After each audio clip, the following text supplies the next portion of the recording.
Hello, church. My name is Sebastian Ha, and I am a primer here at Living Hope. This is the story of the time I was locked up and spent the night in solitude, alone in jail. It was New Year's in 2017, and I remember that day being a Sunday because all I could think of was how I would be missing out on church service and thinking about some of you, my friends, when we were in R28 at the time. I was pulled over in the middle of the night for speeding, but then got taken in for drunk driving. When they took me in, they stripped me of my clothes all the way to my underwear. And at around 2 a.m., before being put in my cell, I was placed in a small holding room to wait about 2 hours for a doctor to come by and give me a blood test. Once the doctor had arrived and was finished with me, the police then put me in my cell with only one other cellmate that had already been there.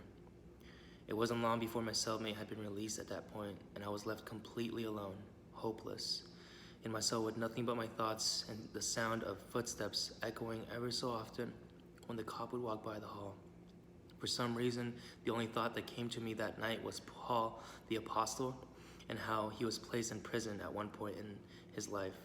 Understanding that God has proved to have been with Paul while locked up, thought that he could be with me too. God helped me see that. Gave me hope and comforted me to help me get through the night. All that was left to do at that point was sleep, and so I did. The next morning I was released. This was a pivotal point in my life because I was affected in various areas of my life, from my life at home and the way my family viewed me, to my life at work, having had to work the next morning and it being the worst shift of my work life. Weirdly, it was because of this specific event that God put me in a position to wake up and see that my life is really in His hands and not mine. Thank you for listening.